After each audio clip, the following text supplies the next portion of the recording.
two classified briefings today with top congressional lawmakers on the Russia investigation and the confidential source who provided information on possible collusion with the Trump campaign. One of the meetings will include only Republicans, and that clearly goes against normal protocol. Joining us now is Republican Congressman Peter King of New York.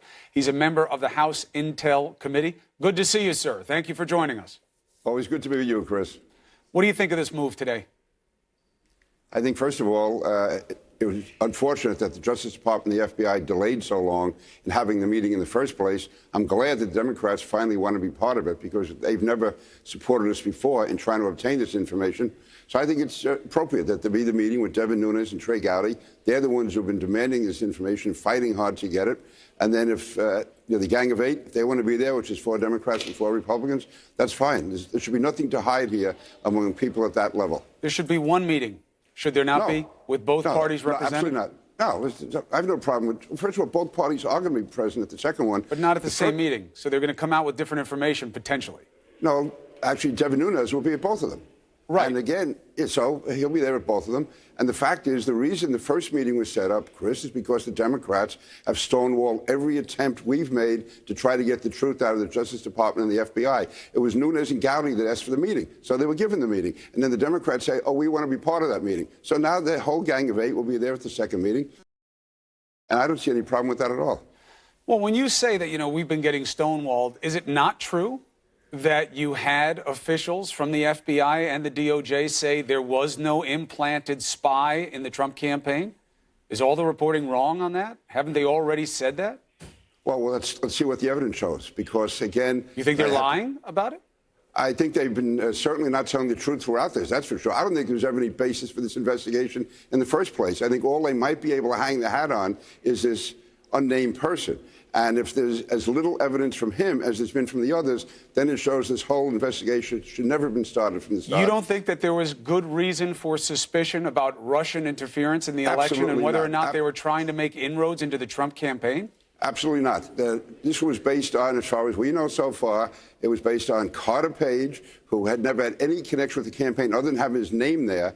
He never met with President Trump, never met with any of the top people in the campaign. And George Papadopoulos, a 28-year-old person who apparently got drunk in a meeting in Europe. And there's a question of when this second source, when he first became engaged, to begin an investigation of a presidential campaign based on such really two loose matters as Carter Page. Everything he said was a public record. He was never actually engaged in the campaign. And Papadopoulos, a 28-year-old, acting on his own, and there's no evidence he did anything at all. To use that as a basis to investigate a presidential campaign and possibly put an informant into that campaign, Chris, you as a civil libertarian should be shouting from the rooftops against this. If this turns out to be what it appears to be now, this was a terrible abuse of power by the FBI and the Justice Department. Listen, I remember all last year, going against December of 2016, January of 2017, Jim Comey telling us about this unprecedented penetration of a presidential campaign by Russia, and there is none.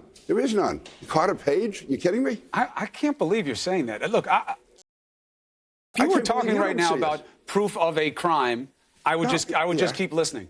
But with everything that we know about the actions that Mueller has taken to date, and again, I believe there's a lot more that we don't know because he, unlike a lot of people down there, has been good at keeping his mouth shut.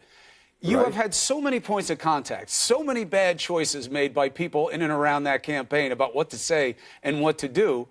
It seems like there was clearly grounds for suspicion to look. Absolutely not. Listen, if you want to go into suspicion, you can talk, and I wouldn't say this, but there's more suspicion with the Hillary Clinton campaign.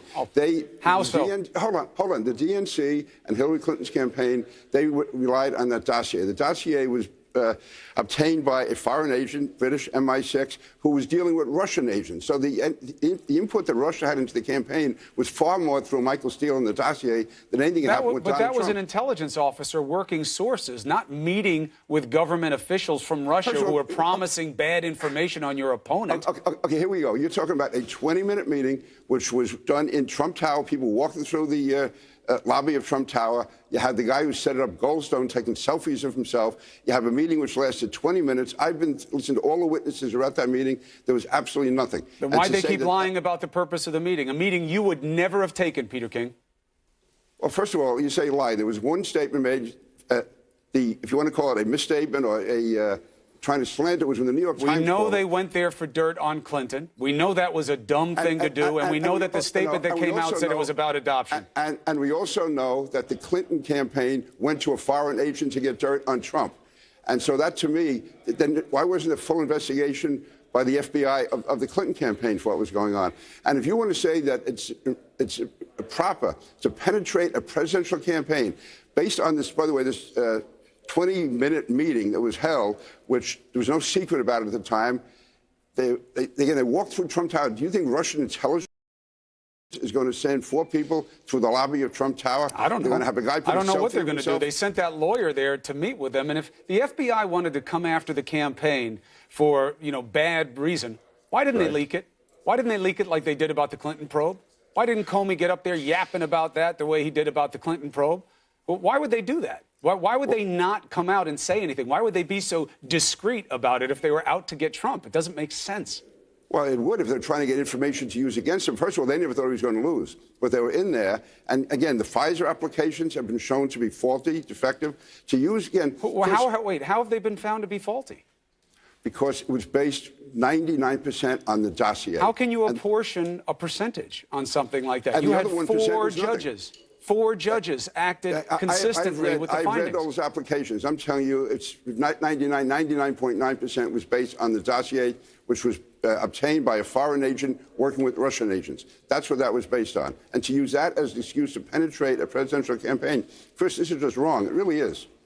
The president just tweeted that Clapper admitted there was a spy, has now admitted that they were spying on the campaign. Large dollars were paid to the spy, far beyond normal, starting to look like one of the biggest political scandals in U.S. history.